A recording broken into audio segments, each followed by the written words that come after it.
What's going on, guys? Welcome back into the channel. Today I wanted to get to the bottom of my rating system for you guys, kind of break down how exactly I come up with my ratings for specific games and how those ratings are going to translate to an overall score, and essentially how that is going to impact you guys, what those ratings mean for you. I've had a couple people comment on my videos asking me specifically, what rating, what number rating would mean a game is not purchasable or it's not worth your money, or what rating would mean that it's an absolute buy. And so I'm going to run through some of those things here for you guys today, and I think I'm going to start off by just kind of explaining the rating system and whether it means you should buy it or you shouldn't buy a game. So for future reference, whenever I'm doing a rating on a game, essentially what I would say is anything that is above a 90 would be an A grade game, and this goes for every single rating that I do. If it is 90 to 99, it's an A. Essentially a low 90 would be an A minus, and a 99 would be an A plus. So if a category specifically gets a 99, then that's an A plus grade for that category. If the game gets a 99 out of 99, then it would be an A plus. So then you go down to the B grades, which are 80 to 89, and it works exactly the same, the B minus and the B plus. And then I have the C grades, and then I'd have D grades, and I'd have F grades. I've never graded a game as a D or an F, but I'm sure they're out there, but I tend to just not play games that I know ahead of time are going to be D grades or F grades. So with that being said, let's talk about what those grades mean for you. Like I said, an A grade, anything A minus or better is an absolute buy. If I give a game an A or an A plus, which I believe I might have done for MLB The Show this year, that is a must buy. That is a game that, it's going to take up a lot of your time. You're not going to basically get bored with it at any point. You're going to continually have fun with it. It has longevity. It has a lot there for you to do, and it's fun. It has good gameplay, good graphics, all that stuff wrapped up into one. Whatever the categories were summed up, that game is a must buy. Now, the reason that I have the like an A minus and an A plus grade, the reason I have the minuses and the plus is to give kind of a gray area, because some games are meant for some people and not other people. So I reviewed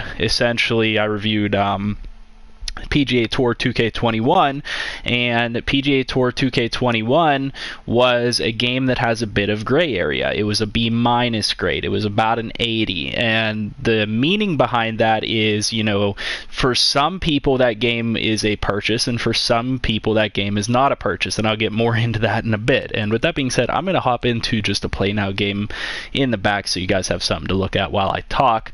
But essentially, once you start getting into the A minus range, you're starting to talk about games that for some people might not be a purchasable game. For the majority of people, I would still recommend purchasing that game, but some people might have issues with a game that's an A minus because of the fact that there are some detriments to that game. And you start to get into the Bs. I think that anything in the A's is a must buy. Anything that's like a low B and higher, anything that would be like an 82, 83 and above, is something that you definitely should consider buying. You should look into it and make your own decision for it. Once you start to hit that B minus grade of like an 80 overall for a game, in my personal opinion, you start to get into games that essentially you should consider not buying. You should really heavily look at it before you actually make a decision on whether you should buy it or not. Once you start to get into the C grades, for me, when you start to get into a grade that's like a 79 overall, you really get into those games that are a gray area. I think anything between like a 75 and a 79 is a very heavy gray area. It's a game that is probably not complete in my mind, but it's a game that, if it's something that you're specifically going to have a lot of fun with, even if you don't mind spending $60 on a game that's, you know, not going to be super worthwhile, but, you know, you're going to have fun with it or something like that. You're going to play it for a little while and you don't mind spending that money on something that's not going to last you forever. That's going to be that kind of category. The 75 to 79 range is going to be a gray area. Anything that I would grade below a 79, a low C, a C minus, or a D is something that you wouldn't want to buy. A D and an F are an absolutely don't buy game. You know, if I come in with a low C grade, it might be something that, based on your personal preferences, you might still want to check out. But generally speaking, the games that I recommend for you guys to buy are kind of the mid 80s and up. So, you know, things like Madden here, where I gave it kind of a half decent grade, and MLB, games like that, those games are going to be games that I recommend buying. Now, I did that PGA Tour review on that game, and I gave it essentially an 80 grade. It was real split. It could have gone a 79, it could have got an 80, and in my opinion, that game is not totally worth everybody's money. Like I said, that's a type of game where if you're an avid golf fan, you're already experienced at those types of games, and you don't mind that it's kind of a bare bones game, then yeah, that game will be for you. But if you're somebody that's looking for a game that has sustenance to it, a game that has more than one game mode, or a game that has depth to its game modes, that type of game is not going to be for you. So those are the things to consider whenever I'm giving a grade on a game. Like I said, probably one of the lowest rated games that I've graded has been that PGA Tour game. That doesn't necessarily mean that it's a bad game, because like I said, it still did earn that 80 grade, but that means that overall it's probably not worth the price tag that's given to it. And like I said, just running through them again, you know, an A, which would be a 90 and above, definitely worth purchasing. Anything in the 80s, certainly worth considering to purchase. Anything below that, you start to get into territory where, you know, you might want to not buy it, you might not want to waste your money on it, and if you definitely have a D grade or an F grade on a game, which I'm sure will happen over time because I'm going to continue reviewing games, those games you don't want to buy. At least I wouldn't recommend buying them. So that is what the grades actually mean. Now, I want to talk about how I actually come up with these grades. So, essentially speaking, what I do is I look at the game from a perspective of what it's actually supposed to be. You know, I could have looked at Madden 21 with the lens of hashtag fix Madden franchise, and I could have just simply said, they didn't add anything to franchise mode, so therefore this game isn't worth it. And that's what a lot of people are doing. But what I have to do is I try to objectively look at the game. I try to not see it through, you know, my arrogance or through my personal opinion on it, because personally speaking, I am really angry that they didn't do anything with franchise mode. I'm with the majority of the community in that feeling. But looking at the game objectively as a whole, they did a lot to improve the game.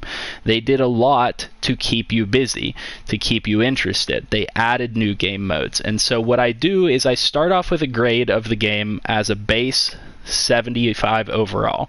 And when I start with the base 75 overall, as I start going through it, I take notes. You know, I play games, I play the various different game modes, and I take notes. I say, oh, I like this, I don't like this. You know, as I was playing through Face of the Franchise mode, I was like, oh, I love the fact that they added that you can simulate through the defensive parts of the games. And I added in a note that I like the fact that there's more choice and you have more control over what you can do. When I was going through franchise mode, I made sure that I put down my notes and I said, hey, I don't like the fact that they really haven't changed these things. There are still bugs here, there's still glitches here.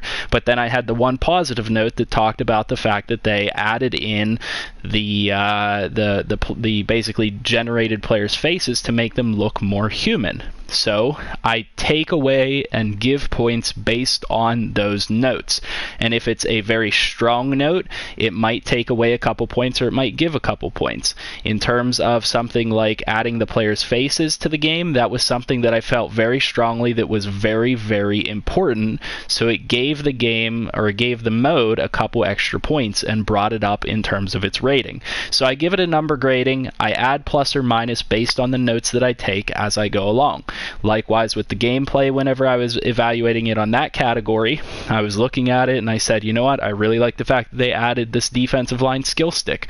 I like the fact that they, made the players slower. I like the fact that it feels more like real football. And I had a lot of positive notes. So it ended up taking the grade all the way up into the 90s, and therefore that grade ended up getting a good overall. And then what I do is I add up all of those grades together, and then I divide by the number of categories, which is, just a simple average, and I average out the grade for the entire game. So if I have a 90, a 70, and an 80, I add them all up, divide by 3, and it averages out to an 80 overall game. That's how I come up with the ratings.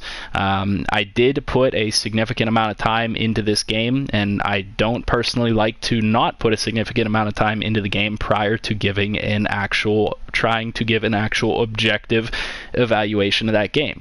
That's very important to me, is that I try to be as objective as possible. I got a lot of negative comments on my PGA Tour 2K21 review because they said that I didn't know enough about the game. Well, I played quite a bit of the game, and I've literally explored every single menu in the game. I played significantly far through my PGA Tour. I've joined online games, played online games. I'm in an online league. I've done everything there is to do on the game, and the game is just very simply bare bones, and there's not enough there for me personally to be satisfied with it. And so I have to give it negative points for that in order to basically give you guys the right opinion. If I did it unobjectively and I said, I'm just a big golf fan, so this is a good game, how would that be fair to you guys? I don't think it's fair for me to tell you to go out and buy a game just because it's something that I necessarily, think you should buy. It's more so it's something that, these are the points, plus, minus. Does it have positive? Does it have negative? I try to be as objective as possible. So that's how I come up with my grades. Those are what the grades mean. If you guys want any further explanation, leave your comments down below, and I'll try to give you specific answers on anything that you might be questioning. As I said, I try to come up with various different categories that I think are what matters for that game. So the categories for Madden are different than the categories for PGA Tour 2K21. Some of the categories are going to be the same because there are some basic tenets to every game that matter for you. Does a game have enough variety? Every single game is going to be subject to that category pretty much, or something similar, or at least sports games will be, because they're supposed to have multiple game modes, multiple ways to play the game for you to get involved. Whereas if I was talking about a story game, for example, variety might not apply to a story game, because a story mode game, is going to have one way to play it. You're playing a story, so obviously that variety category is not going to count, because that's not something that applies to that type of a game. Hopefully this helps you guys out in some way. I know that this probably won't be the biggest video on my channel or all that popular, but if you're curious about how I actually do my ratings here on the channel, this will give you guys some insight into it, and I can definitely answer your comments down below in the comment section. Make sure you drop a like on the video if you want to continue to support the channel. Make sure you subscribe to the channel if you're new. I enjoy doing all this for you guys, and being here to be able to do reviews and do tips and tricks videos to help you guys out. So make sure that you guys are leaving that feedback on the channel and let me know what else you guys could use help with, and I'll see you guys in the next video. I hope you guys have a good one. Peace out.